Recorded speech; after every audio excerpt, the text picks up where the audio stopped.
The frontrunner to become the next mayor of New York City is a man who is opposed to Israel. He's also accused of anti-Semitism while he's campaigning in the city with the world's largest Jewish population outside of Israel. Zohran Mamdani. He is the Democratic candidate for mayor, and he even has the support of some Jewish New Yorkers. Dale Hurd has the story. The winner of New York's Democratic primary says if elected mayor, he'd arrest Israeli Prime Minister Benjamin Netanyahu if he ever sets foot in the city.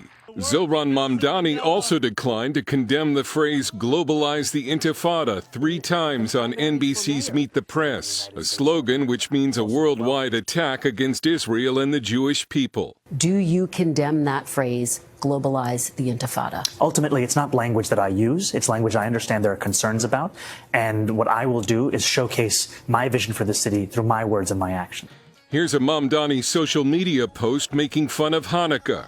He's also been an outspoken supporter of the boycott, divestment, and sanctions movement, which seeks to isolate and destroy Israel. And during the Democratic primary debate, he refused to recognize Israel's right to exist in its present form.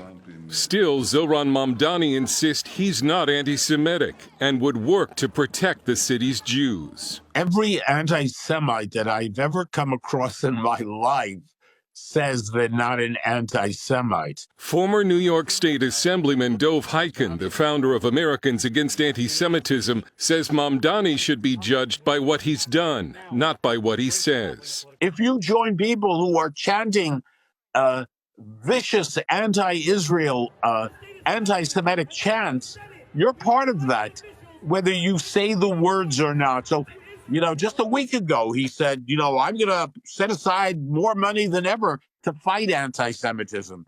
The only thing is, he's the problem. He is the problem. He represents the outbreak of Jew hatred in America, in New York, that we have never seen before, not in my lifetime, that's for sure. Daniel Greenfield, a former New Yorker, is CEO of the David Horowitz Freedom Center.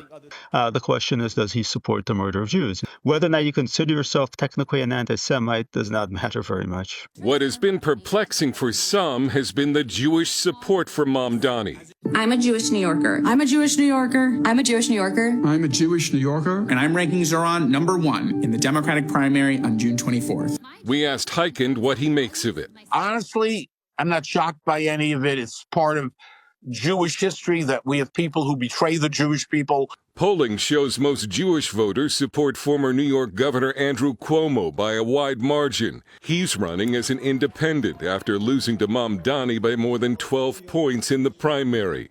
Greenfield is skeptical of sizable Jewish support for Mamdani because so few New Yorkers voted in the primary. He won with very minimal turnout.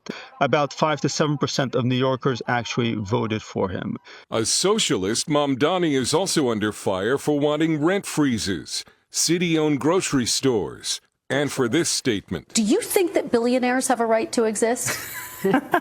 I don't think that we should have billionaires. Don't underestimate this guy. The guy is smooth, he's suave, he speaks well.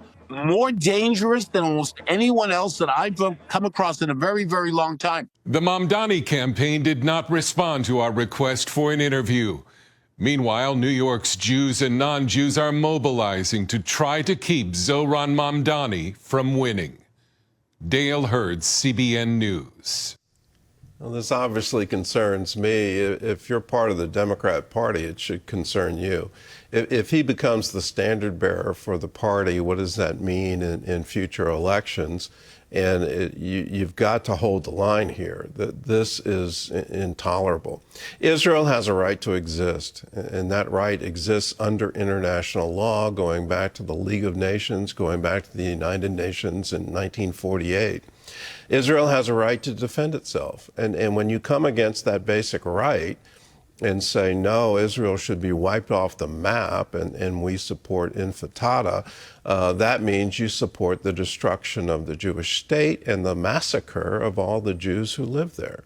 How is that not anti-Semitic? And it just is, it's mind-boggling to see how far the sort of extreme end of the Democrat Party has gone to be anti-Israel. The United States needs to stand. It's our only ally in the region.